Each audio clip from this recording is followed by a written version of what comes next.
saya dan Bu Armala untuk mendesiminasi kegiatan saya di Guru Penggerak. Nah, dalam hal ini yang akan saya desiminasi adalah bab budaya positif. Nah, sebelum kita menuju ke bagaimana budaya positif itu, saya ada beberapa pernyataan. Apakah Bapak Ibu setuju dengan pernyataan-pernyataan yang saya sajikan di CD? Hukuman dapat mendisiplinkan anak. Pemberian hukuman dengan hal positif seperti membaca atau membersihkan halaman sekolah dapat meningkatkan disiplin anak. Yang ketiga, memberi penguatan dapat meningkatkan aktivitas belajar anak. Nah, bagaimana Bapak Ibu yang pernyataan pertama, setuju apa tidak? Tidak. Tidak setuju? Tidak. Ada yang setuju mungkin? Tidak ada ya? Yang pernyataan kedua, pemberian hukuman dengan hal positif. Saya setuju yang pertama. Ya. Yang lain? Yang pertama setuju apa tidak? Yang tidak setuju angkat tangan. 1, 2, 3, 4, 5. Yang tidak angkat tangan berarti setuju. Yang setuju angkat tangan. 1, 2, 3, 4, 5. Belum jelas ya. Teman-teman masih maksudnya itu apa? Maksudnya bagaimana yang sanksi harus ini. Iya, hukuman itu bukan berarti hukuman kita harus anak-anak push up itu enggak. Maksudnya dihukum apa, berhormat ke bendera, gitu kan hukuman. Kita sekarang sudah masuk ke merdeka belajar. Ya. Nggak ada hukuman. Ya, adanya. Nggak ada hukuman. Konsekuensi.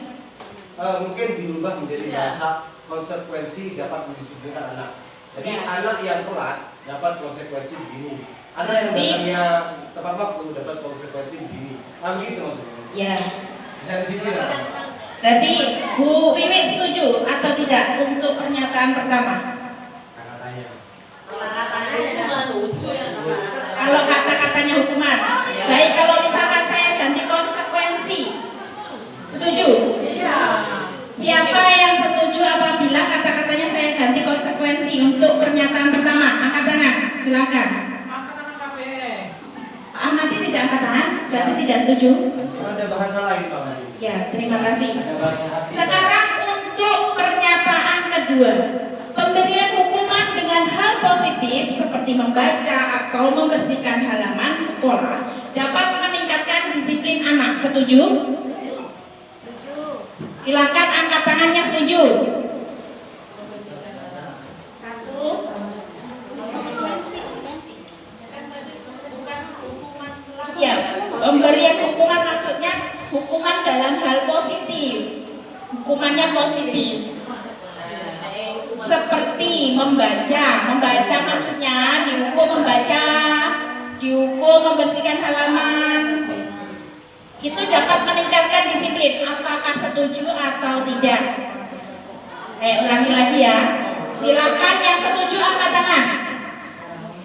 Pak Adi, Pak Ab, Bu Afi, Bu Iva, Bu Fitri, Bu Dewi, Bu Wati. Terima kasih Pak Ahmadi dari tadi tidak angkat tangan, tidak setuju berarti ya? Tidak setuju dan tidak setuju. Untuk Bu Sri, tidak punya berdiri ya. Antara iya dan tidak. Menggunakan bahasa hati. Kita sebelum tentu juga kita hukum langsung apa ya? Hukum langsung untuk ya memang apa konsekuensi tadi ya, membersihkan rumput dan sebagainya. Itu ya belum. Dan jeda itu anak-anak itu. Tapi kemarin juga karena konsekuensinya begini. Anak yang telat, ibu langsung bilang, anak-anak diberi konsekuensi bagaimana? Oke, saya beri konsekuensi. Anak-anak, kamu karena telat, kamu kasih konsekuensi. Kamu membersihkan rumput. Positifnya nanti rumputnya tanamannya bisa bersih, bisa bagus dilihat. Nah itu anak-anak yang dengan semangat. Padahal itu konsekuensi gitu. bukan hukuman. Iya. Jadi dengan semangat Dia menjadi ada hukum. namanya bersih dan sebagainya. Assalamualaikum. Ya. Salah. Baik, terima kasih. Terima kasih Pak Herman. Disiplin. Bagus sekali. Anak-anak sudah bisa lihat Ini yang masih ragu-ragu Pak Ahmad. Bagaimana Pak Ahmad, kenapa Pak ragu-ragu? Tapi begini, mungkin memberikan hukumannya tidak langsung gitu ya. Contoh tadi yang telat. Telat itu udah langsung telat terus dikasih ini harus tanya dulu. Saya tadi seperti tadi karena tanya dulu kenapa telat. Ini disampaikan. Nah, tidak telat lagi bagaimana? Ini Bu, seperti tadi ada 2 anak yang telat. Kenapa telat? Kamu tidurnya malam loh. Kenapa malam? Kok bisa malam? Iya Bu, saya ke rumah nenek sakit. Oh, besok bisa ya? Berarti tidak telat. Ya Bu, siap, bisa. Itu nangis. Kenapa? Karena update tidak ini Bu, cepat mandi. Berarti kamu bisa pulang mandi, mau. Baru dikasih konsekuensi. Mungkin gitu. Dari alasan Bu ya? Iya, dari anak sendiri, semuanya dari anak gitu loh Pak ya. Begini, pemberian hukuman dengan positif yang pernah saya lakukan ya. Anak datang terlambat kita upacara, anak-anak disuruh baris lalu hormat ke bendera. Saat janda itu aku nggak setuju. Kenapa? Di situ karena akan membunuh mentalnya anak. Seperti itu. Dilihat oleh temannya, dihukum. Kadang juga yang terlambat disuruh baca surat-surat pendek. Saya sejenis apa ya, membunuh mentalnya anak. Dari efek jerahnya itu saya kira malah nambah apa? Ya, bagus sekali Pak Mani. Saya setuju sekali. Kalaupun tidak diberi sanksi, dikhawatirkan ya terus berlanjut. Makanya dari itu 1 kali terlambat mungkin kita ya, apa permasalahannya 2 kali 3 kali baru kita ada punishment yang terus. Ya.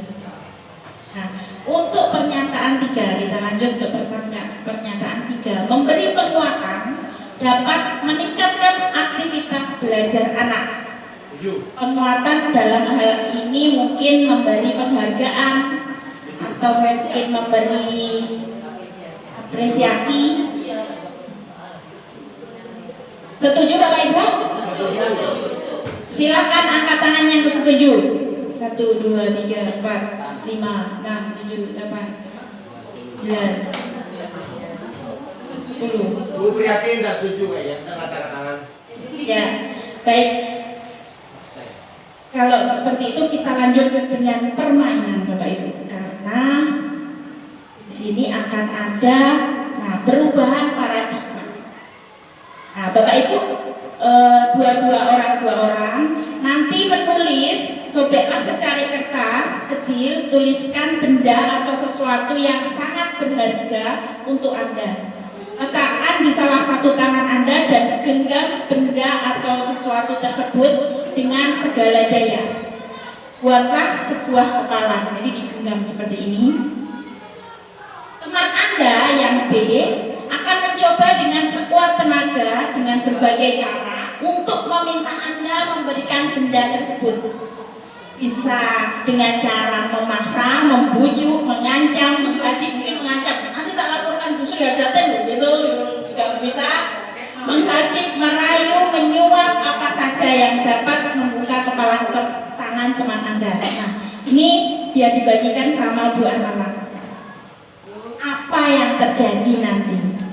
Monggo silakan jenengan tulis apa sesuatu yang menurut jenengan itu berharga dan penting bagi Anda. Benda atau sesuatu. Sesuatu. Mungkin bisa harga diri, ya itu kan bisa.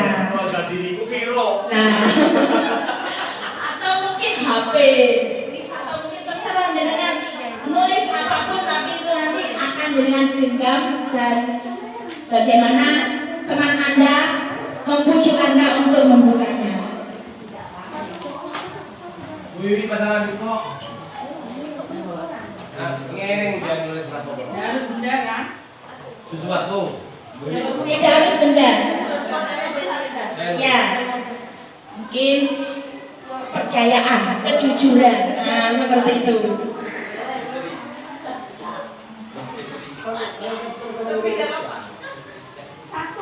Satu aja. Ya lebih orang popon sekarang. Ya bukan paling lebih. Paling berharga. Kalau sudah, silakan digenggam dan tekan di sampingnya. Berusaha merayu, membujuk, mengancam. Pokoknya dengan cara apapun, pokoknya harus bisa membuka itu. Silakan digenggam, digenggam. Mungkin Bu Iva dengan Bu Fitri, Bu Dewi dengan Bu Afif, Bu Afif. Oh, kamar mandi. Nah, Bu Wati dengan Bu Enda. Amani dengan Bu Yayu. Bu Wiwi. Mungkin bisa dengan Bunda. Mungkin bisa. Oh ya. Bukannya dengan Bunda, mungkin. Oh iya.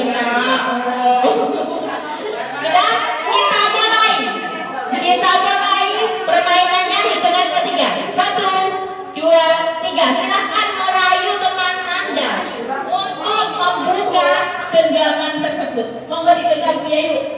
Nah, jadi rayu Pak Hadi. Ya. Ayo Pak, Dirayu, dibujuk, disuruh mungkin.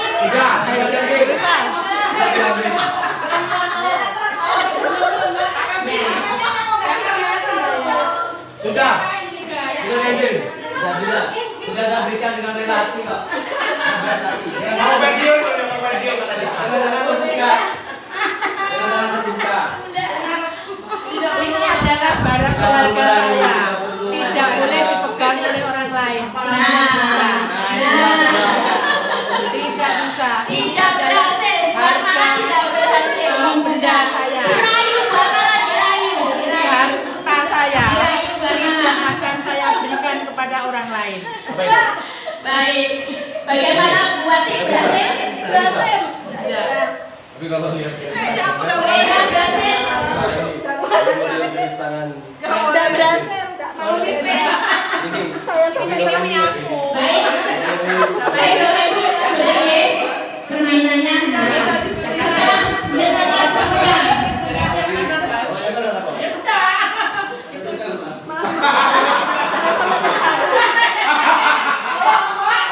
Ada tempel Bu Sofi. Ini loh, rayunya ada tembok sampai. Wow, perayunya sangat luar biasa. Saya rayuan tidak akan bisa menggoyahkan. Kalau saya diminta tak kasihkan. Bapak Ibu, sebenarnya begini. Nilai dari permainan ini adalah Akan semua milik ya Allah. Kita kembalikan lagi. bahwa kita tidak bisa mengontrol orang lain, kecuali orang lain itu bersedia dikontrol oleh kita. Betul.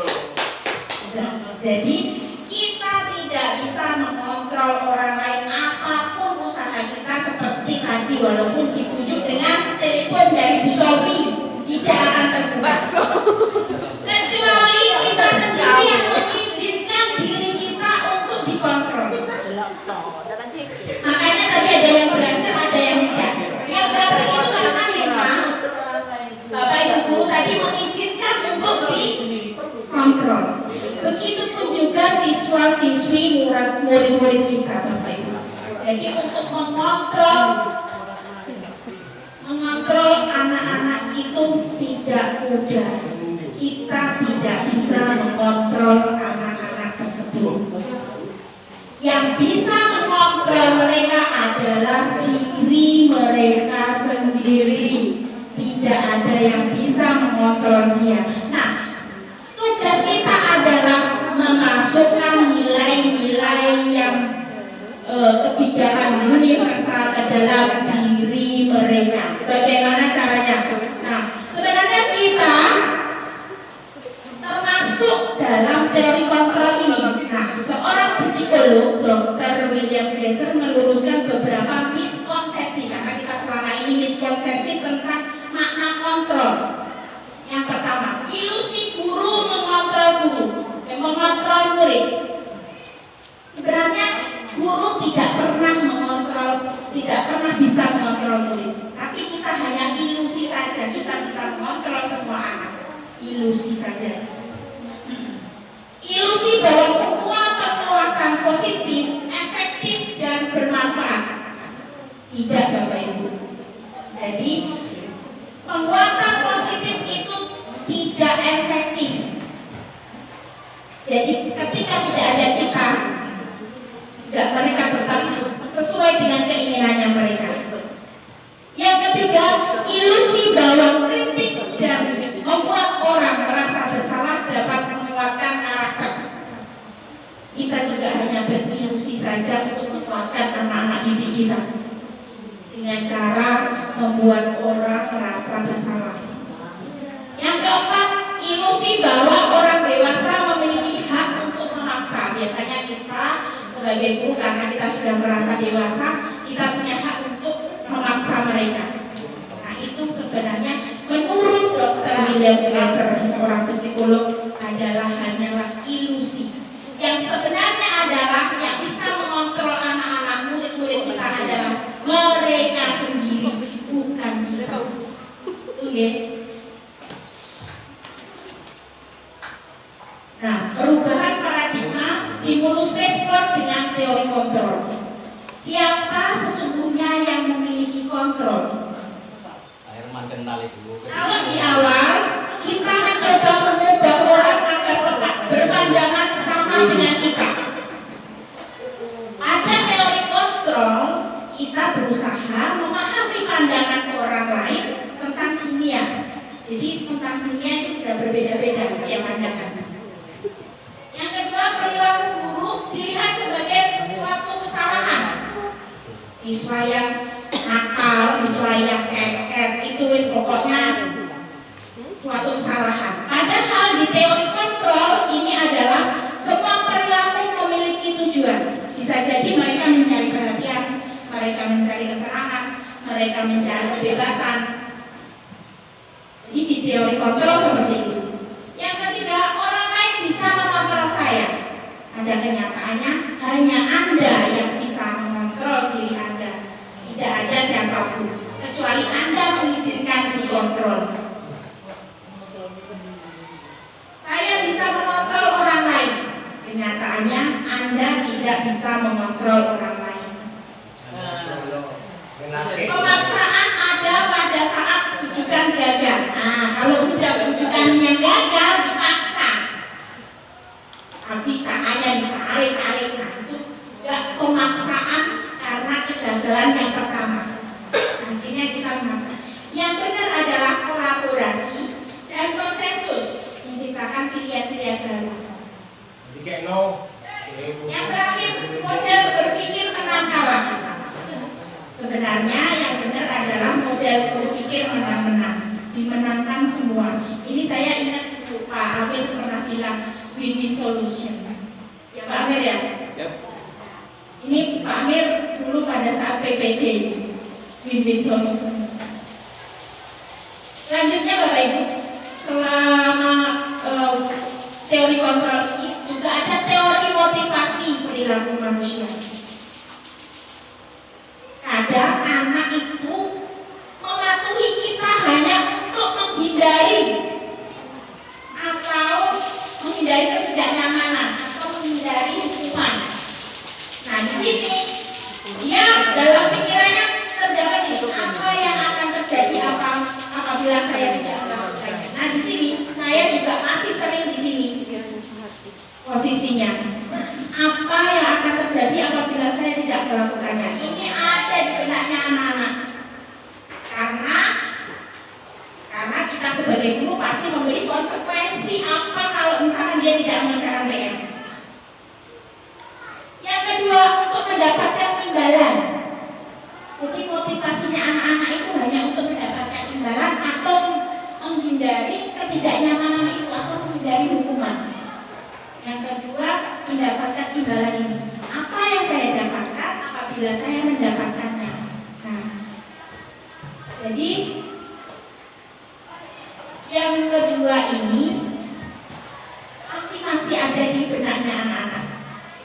Yang ketiga, untuk menghargai diri sendiri.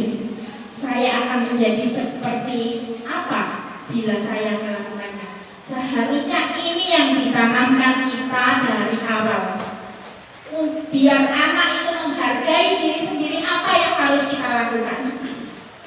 Tidak di sini, karena di sini ini adalah motivasi ekstrinsik, motivasi yang terbentuk dari guru. Di sini juga dari guru atau orang tua. Kalau ini dari dirinya sendiri. Nah, tugas kita ya di sini nih, bagaimana cara membentuk motivasi intrinsik dalam diri siswa tersebut. Kalau hanya untuk membentuk motivasi ekstrinsik, itu jangka pendek Bapak Ibu. Selanjutnya mereka sudah kembali pada seperti apa yang mereka inginkan. Kalau ada kita baru dia tertib. Kalau tidak, mobile ambil kelasnya. Itu masih motivasi ekstrinsik. Tujuan kita adalah ke motivasi intrinsik. Nah, merdeka menurut Gajah Dewantara adalah merdeka itu artinya tidak hanya terlepas dari perintah, akan tetapi juga cakap buat memerintah diri sendiri. Jadi seperti kita, misalkan kita kan memang sudah dewasa, memerintah untuk sholat itu pada diri kita sendiri kan sudah bisa. Memerintah untuk disiplin, memerintah untuk berhenti bermain HP. Tapi apakah bisa anak-anak memerintah dirinya sendiri untuk berhenti bermain HP? Tidak bisa. Kalau kita memang sudah dewasa, pikirannya sudah, levelnya sudah di atas mereka. Itu yang dibahas sekali ini. Lanjutnya, sebenarnya penghargaan itu malah bisa dikatakan sebagai penghukum. Nah, ini bisa dikatakan dihukum oleh penghargaan. Kenapa dihukum oleh penghargaan? Karena penghargaan itu sama dengan hukuman. Dalam arti meminta atau membujuk seseorang melakukan apa yang ingin dilakukan. Kita membujuk anak-anak didik kita, murid-murid kita untuk melakukan nanti diiming-imingi. Nanti kalau sudah selesai pulang, bisa pulang. Nah, itu sama dengan memberi hukuman, sama. Yang pertama, penghargaan itu tidak efektif. Penghargaan juga bisa merusak hubungan. Bagaimana merusaknya? Pasti yang tidak dapat penghargaan iri, membenci, dan bahkan lebih parah lagi dia sudah tidak mau, tidak respect lagi untuk mengerjakan soal. Ketika kita memberi soal, anak-anak sudah tidak mau respect lagi untuk mengerjakan soal, tidak berminat karena pasti tidak dapat perhatian. Seperti itu. Penghargaan menurunkan kualitas. Di sini kualitasnya anak-anak hanya sebatas penghargaan itu saja. Penghargaan mematikan kreativitas.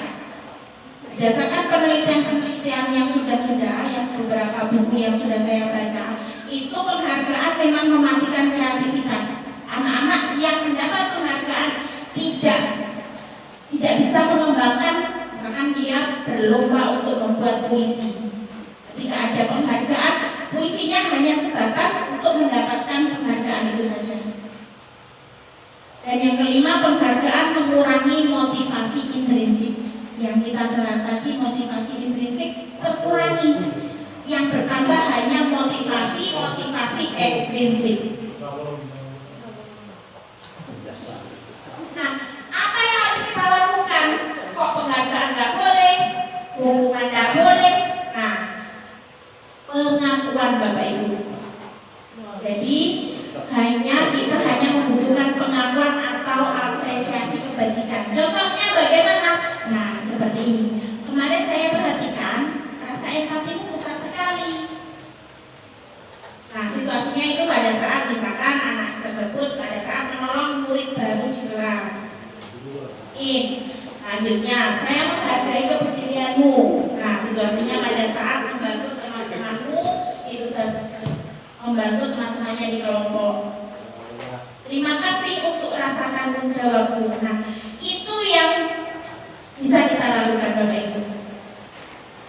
Jadi tidak perlu penghargaan, tidak perlu hukuman.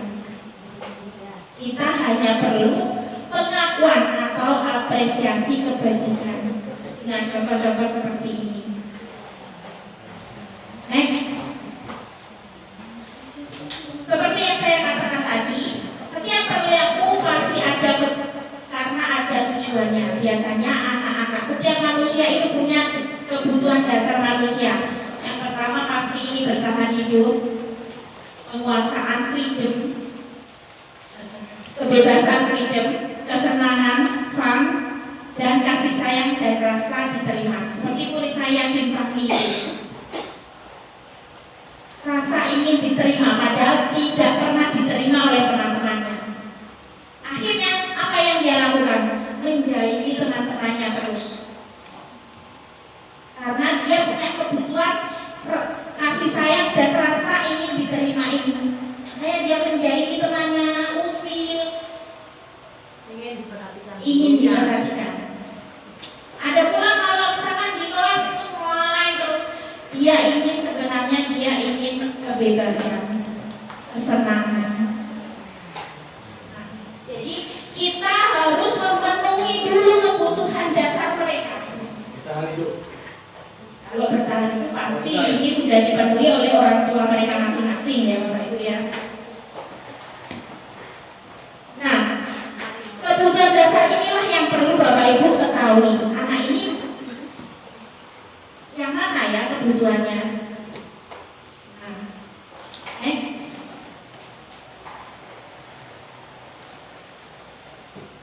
Bagaimana cara melaksanakan atau membuat motivasi intrinsik itu berlangsung di kelas, yaitu membuat keyakinan kelas. Mengapa keyakinan kelas? Kenapa tidak peraturan? Karena biasanya orang itu lebih tergerak atau bersemangat untuk menjalankan keyakinannya daripada peraturannya, daripada kalau misalkan mematuhi peraturan. Makanya kita buat kata-kata keyakinan kelas. Bisa jadi nanti kita berkembang menjadi keyakinan sekolah. Apa saja keyakinan sekolah? Jadi semua guru di sini bersinergi untuk membangun motivasi intrinsik yang memang tidak mudah ya Bapak Ibu untuk membangun motivasi intrinsik ini. Kesadaran hati nuraninya anak, membangun hati nuraninya anak. Ini memang tidak mudah, jadi sekali dua kali pasti ada gagalnya. Coba lagi terus menerus berkesinambungan. Bagaimana cara membuat keyakinan kelas? Misalkan ini contoh keyakinan kelas 1. Setiap anggota kelas perlu belajar. Jadi hasilnya nanti tidak ada yang mengganggu temannya dia sedang belajar. Setiap anggota kelas perlu senang. Setiap anggota kelas perlu melakukan tugas. Setiap anggota, jadi kata-katanya adalah kata-kata yang positif. Contoh di kelas 5, selalu bersikap positif, senantiasa menjadi diri terbaik, percaya dan menghormati orang lain serta barang miliknya. Nah, ini contoh-contohnya. Ini yang kelas 7 untuk SMP.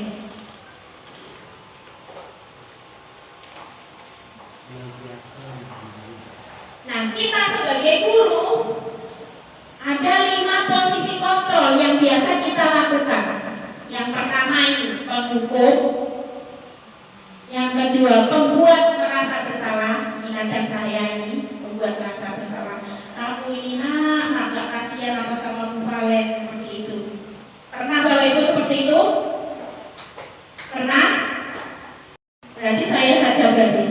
Ya. Ada kelas sampai yang punya di kami.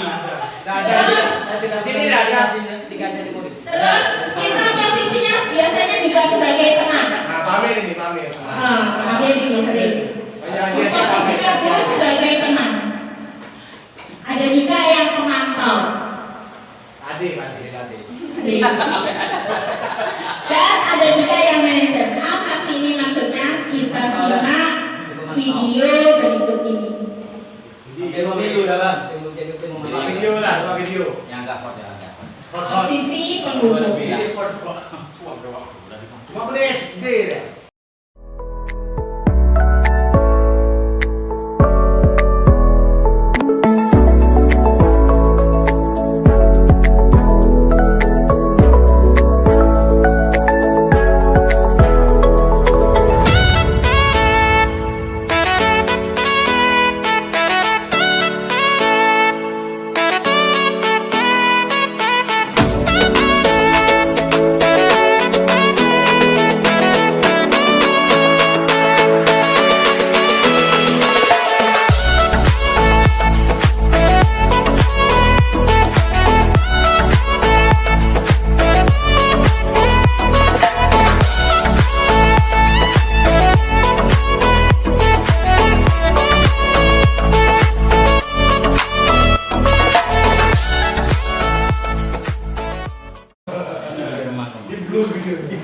Jadi ini tadi hanya gambaran contoh guru yang melakukan kegiatan posisi kontrol pada membuat merasa bersalah. Misalkan kalau teman biasanya seperti nadanya seperti akrab gitu.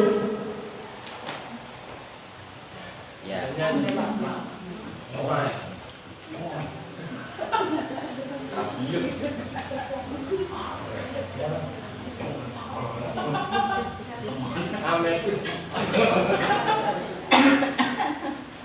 Nah ini guru berbicara dengan suara ramah, akrab, cenderung bersenda gurau untuk menjaga suasana tetap santai. Agar dengan akrab dengan guru. Dampaknya ada faktor ketergantungan dari murid kepada orang tertentu. Di lain waktu murid akan berperilaku baik, namun hanya kepada orang-orang tertentu saja. Baiknya hanya satu orang saja. Jadi Pak Amir saja yang lainnya. Ya. Yang biasa Amir. Untuk Sampai muridnya. atau pengawas. Biasanya guru bersuara datar, tidak emosional, akurat, berdasarkan peraturan dan konsekuensi. Biasanya gini, kalau kita ke sana dia telat 20 menit, berarti ada hukumannya apa? Hukumannya nanti pada saat istirahat tidak istirahat tuh. Jadi dia lebih kepada penghitungan, menghitung, tidak mau bunyi.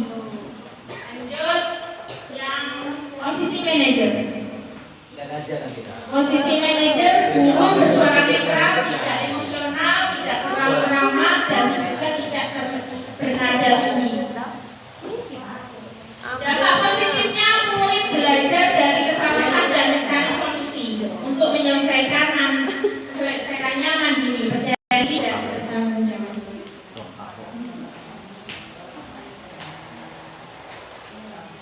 Saya pernah di posisi itu. Nah, selanjutnya segitiga restitusi akan disampaikan oleh Bu Armawan. Ya.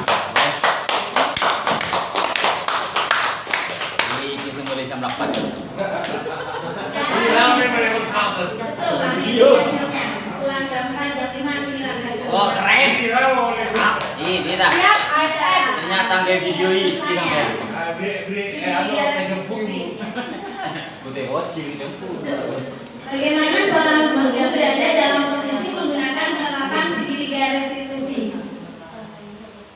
Namanya segitiga restitusi itu sudah jelas ya, bentuknya segitiga. Di sini ada beberapa hal ya yang perlu diketahui tentang segitiga restitusi, yaitu yang pertama, kamu tentu punya alasan mengapa melakukan itu. Kemudian yang kedua, keyakinan kelas apa yang telah kita sepakati. Artinya di sini keyakinan kelas itu yang kita sepakati bersama anak-anak dalam kelas itu, artinya bersama murid. Kemudian yang ketiga adalah adakah cara yang lebih efektif untuk mendapatkan apa yang kamu butuhkan. Kemudian yang kelima, setiap orang pasti pernah melakukan kesalahan. Yang keenam, kamu bukan satu-satunya yang pernah melakukan ini. Di dalam segitiga restitusi itu sendiri ada validasi tindakan yang salah, kemudian menstabilkan identitas, kemudian menanyakan keyakinan. Contoh ya,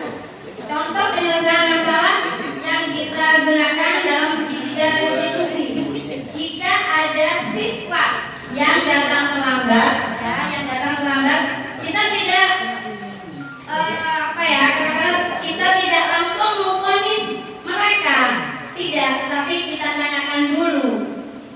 Kita tanyakan dulu kenapa datang terlambat. Misalkan, kadang-kala kan ada karena saya tidur terlalu malam, terlalu larut tadi malam karena menonton film. Oh iya, ibu juga ingin seperti kamu dan ibu juga ingin melakukan seperti kamu. Tetapi apakah itu benar? Apakah itu sudah tepat? Nah, seperti itu dulu yang kita tanyakan ke anak. Jadi itu disebut dengan menstabilkan identitas. Kemudian baru kita tanyakan alasannya. Kemudian baru kita beri nasihat, ya, pandangan jika tidurnya larut malam. Kemudian apa yang kalian peroleh, yang kalian dapatkan, nah, seperti itu dalam segitiga diskusi. Ibu tadi malam sama ayah. Ibu dikas. Ibu budi. Bus. Telat gara-gara ibu katanya. Astagfirullahaladzim. Ya, untuk videonya nanti berlanjut ya teman-teman, karena tidak bisa ditampilkan, ada kendala ini. Jadi kesimpulannya pada siang hari ini yaitu tentang budaya positif, yaitu kita harus bisa menciptakan budaya positif di sekolah kita. Dari kelas 1 sampai kelas 6 itu harus sama. Jadi harus sama. Budaya positif itu tercipta dari keyakinan kelas dulu. Dari keyakinan kelas dulu. Jadi di masing-masing kelas itu harus ada keyakinan kelas yang dibuat bersama-sama siswa dengan guru. Itu contoh misalkan keyakinan kelas yang sudah dibuat di kelas saya, Pak Herman ya, tentunya sudah bisa menanyakan kepada putranya. Yang pertama, keyakinan kelas yang sudah dibuat di kelas saya yaitu berkata santun. Berkata santun karena anak-anak sekarang memang sudah banyak ya, banyak yang sudah memiliki kemampuan yang tinggi, artinya banyak yang sudah pandai, tetapi mereka dalam berkata-kata masih belum santun. Karena ini berhubungan dengan penerapan profil belajar Pancasila. Ada 5 profil belajar Pancasila yang harus kita terapkan. Bukan pada kami saja, bukan pada kami yang mengikuti pendidikan guru penggerak, tapi pada kita semua selaku guru. Itu yang pertama, keyakinan kelas yang ada di kelas 1A itu Pak Herman. Nah, perlu kita buat itu dari kelas 1 sampai kelas 6. Setelah itu baru kita simpulkan keyakinan kelas itu menjadi budaya positif kita. Itu. Kalau dulu kesepakatan kelas. Oke, sekarang diganti benda, diganti keyakinan kelas. Keyakinan kelas, bukan kesepakatan kelas, tapi yakin itu ya. Itu memang ada ya, berubah istilah. Zaman saya sekolah tata tertib kelas. Ya.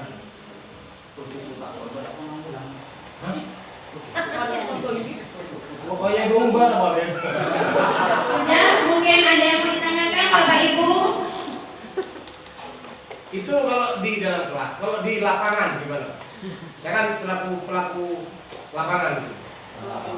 Dengan sebagai guru mapel, boleh. Contoh mungkin. Contoh misalkan kayak tidak mengejek teman bisa kan di luar. Waktu saat bermain, waktu saat melakukan olahraga, kegiatan olahraga, tidak menyerobot budaya antri. Ya, budaya antri. Siap. Ya, seperti itu. Terima kasih Bu Amala. Iya, sama-sama. Terus Indonesia tua anaknya ya. Ya, akan saya sampaikan nanti. Asal Kok bikin tahu? semangat Kan saja. sama-sama. Siapa Pak Wadi? Novi. Iya, Sudah tidak ada pertanyaan Bapak Ibu? Ya, thank you. Ya, kalau sudah tidak ada pertanyaan, kami akhiri dan terima kasih pada waktu yang sudah Bapak Ibu luangkan untuk kami berdua. Semoga bermanfaat dan semoga saya dan Ibu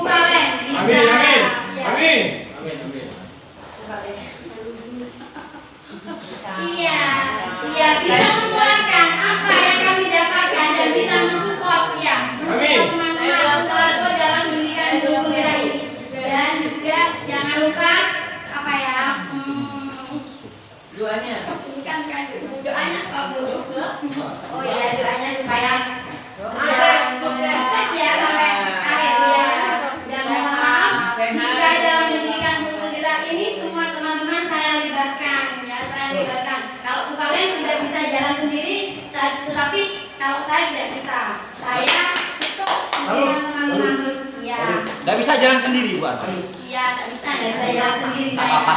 Karena masih merangkak kalau saya. Kalau tentang IT saya masih merangkak. Kalau Bapak kan sudah berlari kencang. Iya. Berlari terlalu kencang nanti jatuh loh ya, nanti jatuh. Suangin. Iya, saya doakan Doakan, juga Pak. teman-teman juga saya dan motivasi, semangat dan apa ya, katakanlah misalkan ada hal-hal yang kurang baik dari saya tentang pembelajaran saya, boleh Bapak Ibu menegur saya dan menasihati saya. Terima kasih. Ya. Terima kasih. Luar biasa sekali. Terima kasih Ibu. Inilah persembahan dari kami guru penggerak SD Patokan 1. Semoga menginspirasi Bapak Ibu dan Bapak Ibu juga tergerak hatinya untuk mengikuti dan mendaftar guru penggerak. Selamat kepada Bu Iva dan Bu Nurul yang Next generation of di tahap kedua lolos lagi dan menyusul menjadi calon guru penggerak. Kepada Bu Afi, Bu Amir, belum. Bu Wati, Saya sudah lulus. Ade, Saya sudah. Angkatan 6 di saya. semoga Pak Irman juga ya. Ya, sudah daftar 2 kali udah lulus. Daftar lagi kalau nggak lulus, ya. Daftar lagi kalau nggak lulus. Mohon maaf apabila ada kesalahan kata dari kami. Bila kita Hidayah. Wassalamualaikum warahmatullahi wabarakatuh. Bapak Ibu sekalian, itulah budaya positif yang